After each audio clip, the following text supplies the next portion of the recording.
फिर से चालू हो गया। 30 सेकंड हो गए क्या? चलिए, तो एक चैप्टर सेमेस्टर 2 का इंसॉल्वेंसी अकाउंट, उन लोगों को भी दिक्कत हो रहा था कि सर लॉकडाउन की वजह से पढ़ाई नहीं हो पा रहा है, तो उन लोगों के लिए एक चैप्टर स्टार्ट किए इंसॉल्वेंसी अकाउंट।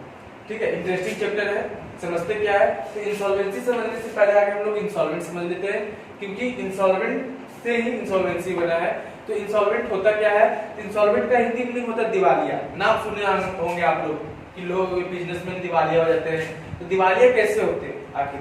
ऐसा थोड़ी ना कि हम बिजनेसमैन हम बोल दें कि हम दिवालिया हो गए तो दिवालिया हो जाएंगे, नहीं। तो दिवालिया कब होता है कि जब कोई भी व्यक्ति या बिजनेसमैन अपना लायबिलिटीज नहीं पूरा कर पाता, यानी लायबिलिटीज का पेमेंट नहीं कर पाता, उसका लायबिलिटीज उसके एसेट से ज्यादा हो जाता है, ठीक है, तो उसको क्या करना पड़ता है कि कोर्ट में एक फाइल बना के देना पड़ता है कि कहा जाए कि ये कंप्लेंट करना पड़ता है। तो उसके बाद कोर्ट देखेगा, डिसाइड करेगा कि हाँ ये सच में इसका लायबिलिटीज क्या हो गया है, एसेट से ज्यादा हो गया है, तब क्या होगा कि उसको दिवालिया घोषित किया जाएगा। तो यही पे एक लिखा हुआ है definition, and insolvent is a one who is unable to pay his debts, यानी डेब्ट से करने का मतलब कि लायबिलिटीज। एक व्यक्ति जब अपने लायबिलिटीज का पेमेंट नहीं कर पाता है और डिस्चार्ज लायबिलिटीज इन फुल, यानी पूरा पेमेंट नहीं कर पाता, उसका लायबिलिटीज उसके एसेट से ज्यादा हो जाता है, उसके बिजनेस के एसेट से ज्यादा हो जाता है, तो उस केस में वो व्यक्ति क्या कहलाता है? इंसॉल्वेंट कहलाता है, जिसको हम लोग बैंक करप्टी भी करते हैं। ठीक है, अब इंसॉल्वेंट के लिए अब लीगल पॉइंट ऑफ व्यू से देख लेते क्या होता है कि यानी कानूनी वजह से कैसे होता है इंसॉल्वेंट। तो कानूनी वजह से क्या होता है कि from legal point of view a person is said to be insolvent when, जब एक पर्सन, हम जैसे ये थोड़ी होगा कि हम बोल दिए हम बिजनेस कर रहे हैं और अच्छा खासा मार्केट से उधार ले लिए, बैंक का उधार है, बहुत सारे लोगों का उधार है, शेयर होल्डर्स वगैरह का उधार है, और हम अचानक बोल दिए कि हम इंसॉल्वेंट हो गए, हम पैसा नहीं दे पाएंगे, तो क्या हमको छोड़ देगा? नहीं, उसके लिए आपको कोर्ट से क्या करना पड़ेगा कि कोर्ट से साइन कराना पड़ेगा कि हाँ हम सच में इंसॉल्वेंट हो गए हैं। तो उसके लिए इसके लिए क्या होता है कि लीगल पॉइंट ऑफ व्यू क्या होगा? तो सबसे पहले एसेट्स क्या होना चाहिए? लायबिलिटी से कम होना चाहिए, यानी एसेट्स लायबिलिटी से कम होना चाहिए, कहने का मतलब कि लायबिलिटी क्या होगा? एसेट से ज्यादा हो जाएगा।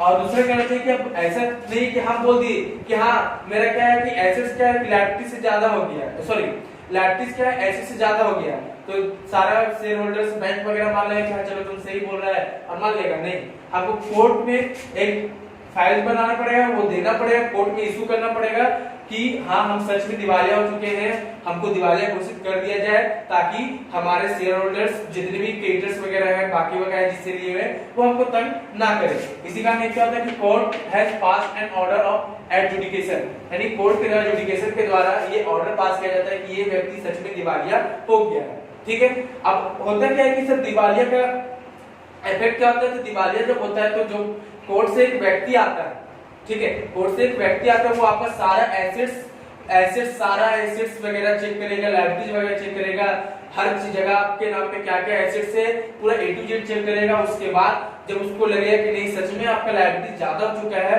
तो वो आपको कोर्ट पास ले जाएगा, कोर्ट को सारा सबूत दिखाएगा, उसके बाद कोर्ट आपको एक ऑर्डर पास करेगा, तब आप दिवालिया घोषित होइएगा। ऐसा नहीं है कि आप बोल दिए तो दिवालिया घोषित हो गया।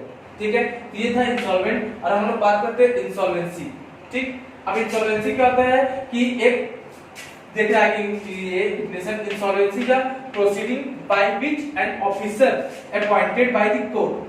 क्या बोले कि कोई भी बिजनेसमैन अपने आप को बोलता है कि हम इंसॉल्वेंट हो गए हैं, हम अपने लायबिलिटीज का पेमेंट नहीं कर सकेंगे, डेब्ट्स का पेमेंट नहीं कर सकेंगे, तो ये कोर्ट में एक फाइल देना पड़ता है। तो उसके लिए क्या करता है कि कोर्ट फिर एक व्यक्ति अपॉइंट करता है। ठीक है, कोर्ट एक व्यक्ति अपॉइंट करेगा, यानी एक ऑफिसर अपॉइंट करेगा। वही ऑफिसर क्या करेगा?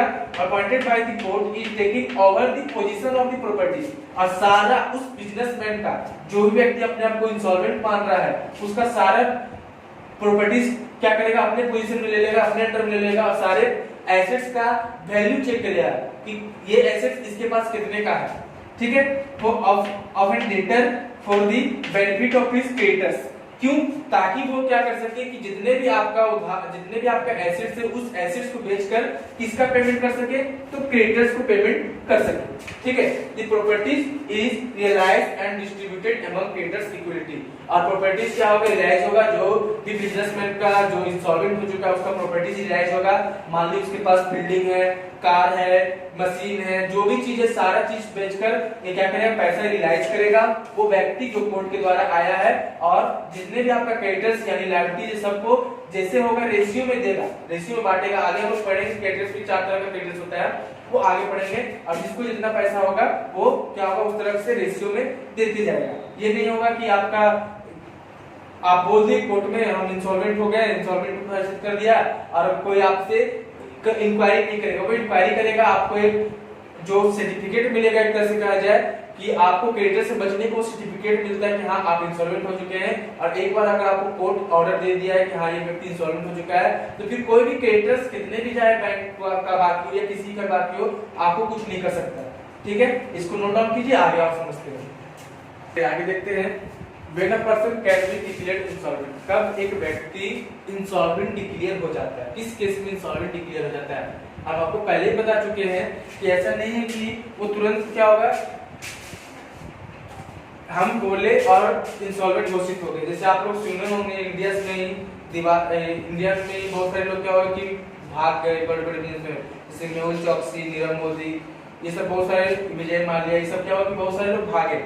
तो भागने का कारण ये था कि वो अगर बिजनेस में लॉस चल रहा है, वो अपने आप को अगर इंसॉल्वेंट घोषित कर लेते तो उनका A to Z जितने भी संपत्ति होता है ऑल ओवर इंडिया में या फिर आउट ऑफ इंडिया भी अगर होता है, सारा का सारा संपत्ति क्या करता है, गवर्नमेंट जब्त कर लेता है। ठीक है, इसी कारण लोग जो बेईमानी करना चाहते हैं वो भाग जाते हैं। और अगर सच में कोई दिवालिया हो जाते हैं तो उसके लिए सबसे पहले क्या करना पड़ता है कि he must be a debtor. सबसे पहले तो वो व्यक्ति डेटर होना चाहिए। सर डेटर मतलब यानी देनदार होना चाहिए। कहने का मतलब कि अगर एक बिजनेस स्टार्ट हो रहा है तो एक डेटर होगा और एक क्रेडिटर होगा। ठीक है, अब क्रेडिटर के रूप में बैंक आ सकता है, कोई अदर पार्टी आ सकता है। ये क्रेडिटर क्या करेगा, इसको पैसा देगा, है ना, लोन वगैरह पैसा वगैरह देगा। तो जब डेटर क्या होगा कि जब डेटर जो पैसा ले रहा है उसको कभी ना कभी वापस देना पड़ेगा।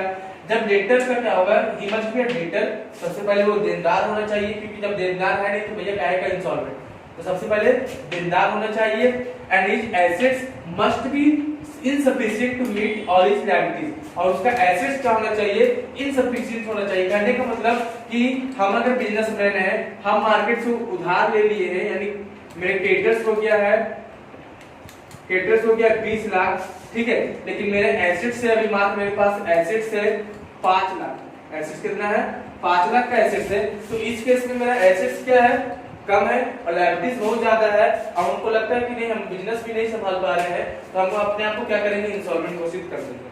ठीक है, पहला चीज समझ में आ गया कि क्या होना चाहिए, डेटर होना चाहिए, और उसका एसेट्स क्या होना चाहिए, ज्यादा होना चाहिए, उसके एसेट्स कम होना चाहिए लायबिलिटीज से।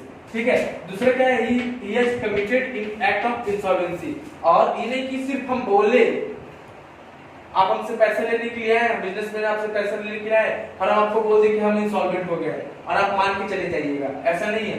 हमको एक एक्ट ऑफ इंसॉल्वेंसी में मतलब जाके क्या करना पड़ेगा कि कोर्ट फाइल करना पड़ेगा, ये कोर्ट को बताना पड़ेगा, तो कहीं जाके हम इंसॉल्वेंट होंगे। ठीक है, दो चीज होना चाहिए, पहला कि वो डेटर होना चाहिए, उसका एसेट्स उसके लायबिलिटी से कम होना चाहिए, और दूसरा he is committed of an act of insolvency, यानी एक्ट ऑफ इंसॉल्वेंसी वो कमिटेड करना चाहिए कि हाँ हम इंसॉल्वेंट हो चुके हैं। अब इंसॉल्वेंसी प्रोसीजर क्या होता है, तो सबसे पहले प्रेजेंटेशन ऑफ इंसॉल्वेंसी पिटीशन। सबसे पहले तो अपने आप को प्रेजेंट कीजिए कोर्ट में कि हम इंसॉल्वेंट हो चुके हैं, इसी को हम बोलते हैं प्रेजेंटेशन ऑफ इंसॉल्वेंसी पिटीशन। अब कहने का मतलब ये थोड़ी ना कि आप बोल दिए और सारे क्रेडिटर्स मान जाएंगे या बैंक मान जाएगा, नहीं। तो आपको सबसे पहले इंसॉल्वेंसी पिटीशन भरना पड़ेगा, यानी कोर्ट में बताना पड़ेगा। उसके बाद क्या है, वो अपॉइंटमेंट ऑफ इंटरिम एस्टाइनी और रिसीवर। अब आपके एसेट्स को, जो अभी उसके पहले समझा चुके, आपके एसेट्स को रिसीव करने के लिए कोर्ट की तरफ से एक व्यक्ति अपॉइंट किया जाएगा, वो सारा आपका एसेट्स वगैरह देखेगा। ठीक है, आप अलग अलग बताएंगे कि जैसे पूरे इंडिया में क्या नियम है इंसॉल्वेंसी का, अलग अलग टाउन होता है, प्रेसिडेंसी टाउन, प्रोविंशियल टाउन होता है, वो कल बताएंगे। ठीक है, तो कोर्ट से क्या होगा कि एक व्यक्ति अपॉइंट किया जाएगा, वो आपका सारा एसेट्स वगैरह देखेगा।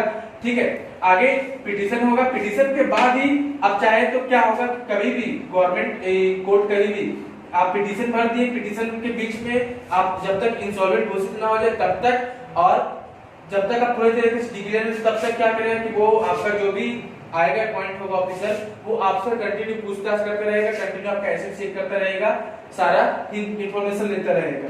ठीक है। और तीसरा क्या है, passing of the order adjudication.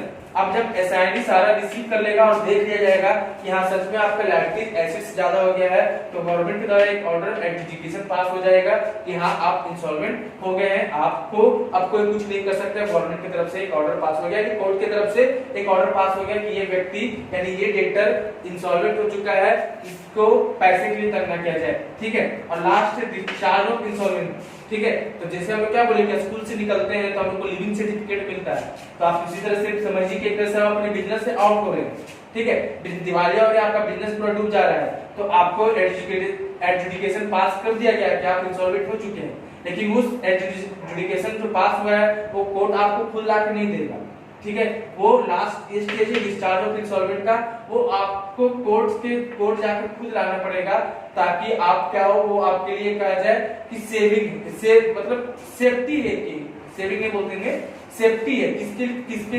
किसके से सेफ्टी है, तो क्रेडिटर से सेफ्टी है, बैंक वाले से सेफ्टी है, क्योंकि वो फिर आपको तंग नहीं करेगा अगर आपको कोर्ट के द्वारा डिस्चार्ज कर दिया गया कि हाँ ये व्यक्ति इंसॉल्वेंट हो चुका है। तो आज चैप्टर स्टार्ट किए, फिलहाल के लिए इतना रहने देते हैं, कल इसका आगे देखेंगे। कम से एक्चुअली ये क्या है, चैप्टर थोड़ा सा बड़ा है और मजेदार है, तो 1-2 दिन लगेगा आपको समझने में, उसके बाद क्वेश्चन स्टार्ट करेंगे, तो कल आगे इसका देखेंगे। आज के लिए इतना रहने देते हैं। Thank you.